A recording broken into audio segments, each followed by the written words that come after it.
जय सिया राम। मैं आचार्य राजेश श्री राम जन्मभूमि अयोध्या से। प्रिय दर्शकों, युद्ध, आध्यात्मिकता, वैराग्य और मोक्ष के कारक केतुदेव आत्म तत्व की राशि, अग्नि तत्व की राशि सिंह राशि पर 18 मई 2025 से लेकर के 5 दिसंबर 2026 तक विराजमान रहने वाले हैं। यो तो इनका गोचर 18 मई से गणना की जा रही है, लेकिन इनका स्पष्ट गोचर 29 मई से, स्पष्ट अर्थात 29 मई से ही सिंह राशि पर अपना प्रभाव दिखाएंगे केतुदेव। केतुदेव छल करने वाले ग्रह हैं, लेकिन ये आध्यात्मिक भी हैं। कहते हैं राहु मारे तो कौन तारे। तो ज्योतिष में एक और कहावत है कि राहु मारे तो केतु तारे। तो केतु बचाने वाले ग्रह है, क्योंकि आध्यात्मिक है। लेकिन सिंह राशि, अग्नि तत्व राशि पर जब केतु आता है तो विद्रोही स्वभाव का हो जाता है।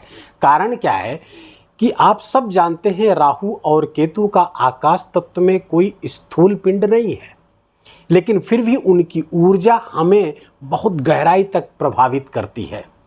जिस राशि पर राहु केतु होते हैं उस राशि को ही अपना मान लेते हैं और तदनुसार व्यवहार करने लगते हैं।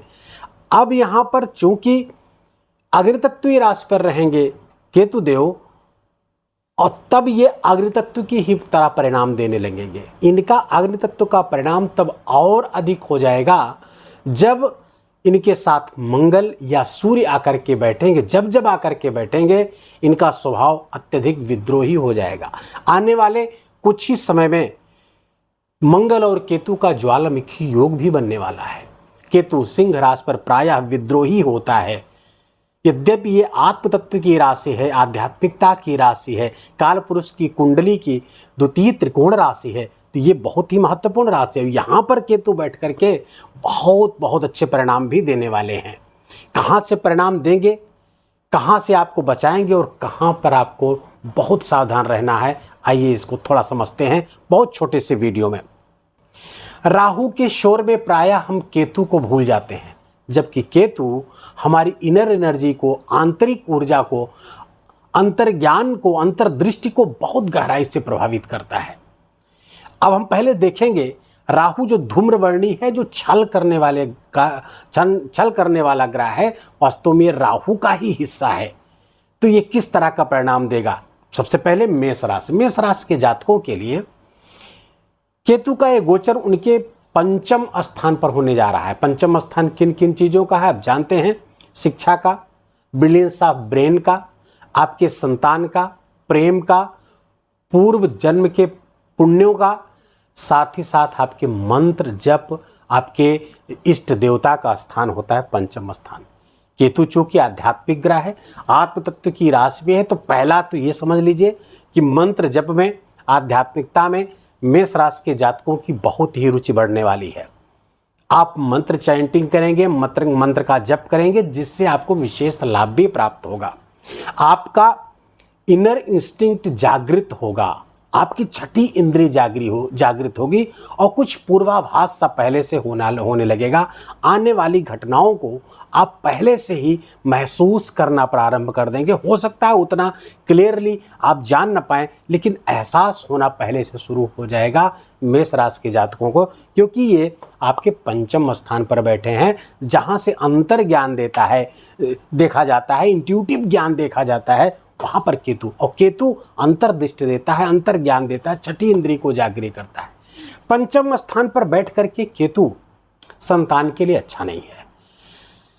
आपके अपने संतान से मोह भंग हो सकता है, डिटैचमेंट भी कराता है। जिस भी राशि, जिस भी भाव पर बैठता है केतु, वहां से मन को हटाता है, क्योंकि केतु का एक लक्ष्य है मोक्ष की प्राप्ति। अब वो युद्ध के द्वारा मोक्ष की प्राप्ति हो, विद्रोह के द्वारा स्वतंत्रता प्राप्त हो, क्योंकि ये स्वतंत्रता चाहता है। और ये अंदर इसके एक छटपटाहट है, सिर नहीं है, सिर कटा हुआ है, सिर नहीं है, लेकिन ऊर्जा बहुत हाई लेवल की है। तो यहाँ पर बैठ करके संतान से मोह भंग करवा सकता है, या संतान का ऐसा स्वभाव हो जाए आपके प्रति जिसके कारण मन मुटाव पैदा हो जाए अपनी संतान के प्रति। साथ ही साथ ऐसी हमारी माताएं बहनें जो इन दिनों गर्भ धारण करने वाली हैं, जो गर्भ धारण कर चुकी हैं, क्योंकि आने वाले समय में मंगल भी यहाँ पर आने वाला है सिंह राशि पर, तो आपको बहुत सावधान रहना पड़ेगा, बहुत ही सतर्क रहना होगा। गायत्री मंत्र का लेखन करते रहें। लाल पेन से मैं बार बार कहता हूँ, जब जब इस तरह की स्थितियाँ बनती हैं तो एकमात्र ही उपाय आपको बचाएगा, वो है गायत्री मंत्र का जप, गायत्री मंत्र का ध्यान और गायत्री मंत्र का लेखन। ये जरूर करते रहिए।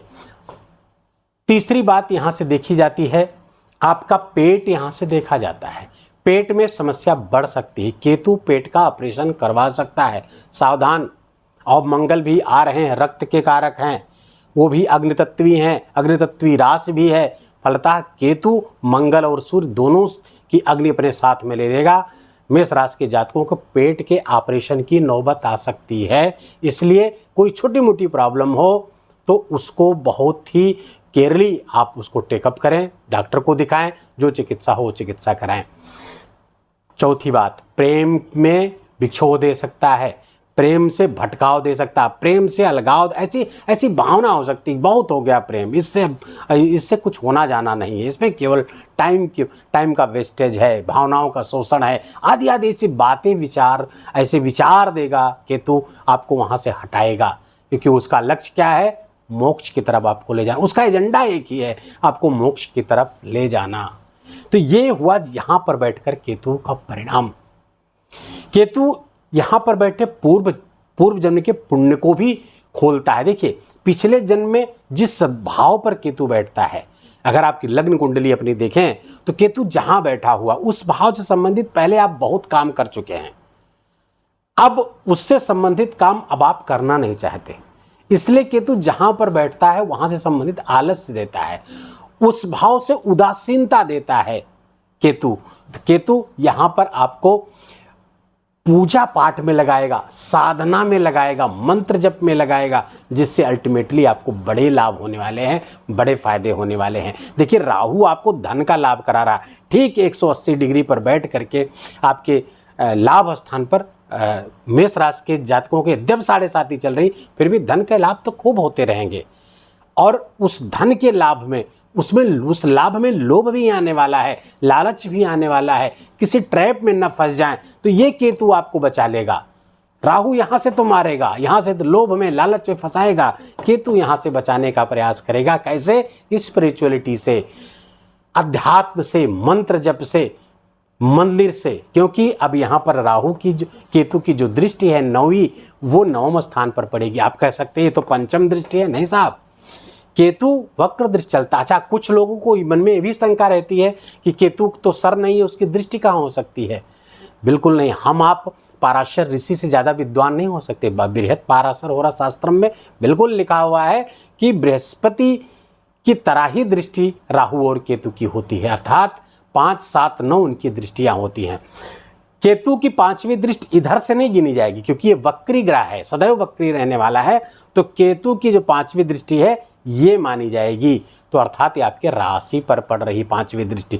9वीं दृष्टि कहाँ पड़ रही है? 9वें भाव पर पड़ रही, धर्म के स्थान पर पड़ रही, लक्ष्मी के स्थान पर पड़ रही है, भाग्य के स्थान पर पड़ रही है। तो केतु यहाँ पर दृष्टि डाल करके स्पिरिचुअलिटी को बढ़ाएगा, लंबी दूरी की यात्राएं कराएगा, तीर्थ यात्राएं कराएगा, जिससे आपका भाग्य समुन्नत होगा, भाग्य आपका साथ देगा।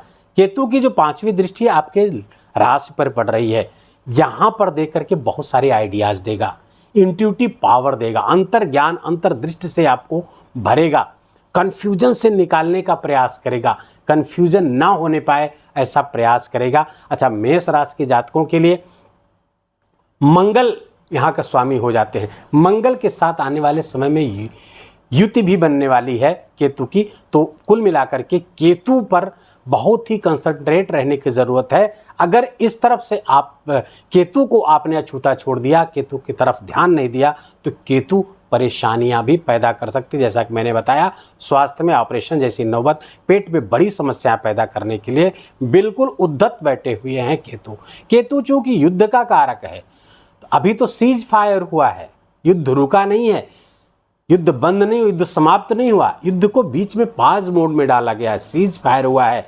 लेकिन जैसे ही केतु के साथ मंगल आएगा या और भी आगे ग्रह स्थितियाँ ऐसी परिवर्तित जिसका अलग अलग वीडियो आएगा, युद्ध अवश्यंभावी है, युद्ध होकर के रहेगा। और युद्ध के ही कारक ग्रह केतु सूर्य अर्थात राजा के घर में आ रहे हैं। फलता परेशानियां तो बढ़ने वाली, युद्ध तो संभावी बिल्कुल है, इससे कोई दो राय नहीं है। केतु की जो 7वीं दृष्टि है राहु के साथ यहाँ पर बैठ रही है, लाभ के स्थान पर बैठी है, तो यहाँ से जो नकारात्मक चीज़ें एकादश स्थान से लोभ लालच ट्रैप जाल चल, उससे राहु आपको अपने ज्ञान से, अपने इंट्यूटिव पावर से, अपने अंतर्दृष्टि से आपको बचाने का प्रयास करें। बस केतु की ऊर्जा को बैलेंस रखना है अपने अंदर। केतु की ऊर्जा को बैलेंस कैसे करेंगे? सबसे पहले केतु सबसे ज़्यादा अगर किसी चीज़ से कंट्रोल होता है तो मैं हमेशा पूजा पाठ मंत्र से ही आपको जोड़ने का प्रयास करता हूं। तो आप नोट कर लीजिए, गणेश अथर्वशीर्ष का पाठ बहुत लोगों पर रिसर्च किया हुआ मैं आपको बता रहा हूं। ये गणेश अथर्वशीर्ष का पाठ करेंगे, केतु हमेशा नियंत्रण में रहेगा, हमेशा नियंत्रण में रहेगा, बशर्ते कि आप गणेश अथर्वशीर्ष का पाठ करते रहें। केतु पताका को भी कहा जाता है, तो मंदिर पर पताका लगाएं या अपने घर पर पताका लगाएं, इससे भी केतु कंट्रोल रहता है। बस ये छोटे से उपाय हैं 2, इसको कर लेंगे, केतु आपके लिए लाभकारी। हाँ, स्पिरिचुअलिटी से स्वयं को जोड़े रहें, अध्यात्म से जुड़े रहें, उपनिषद कोई भी एक उपनिषद का पाठ जरूर करते रहें या फिर गीता का पाठ करते रहें, इससे भी केतु आपको बहुत बेहतर परिणाम देगा।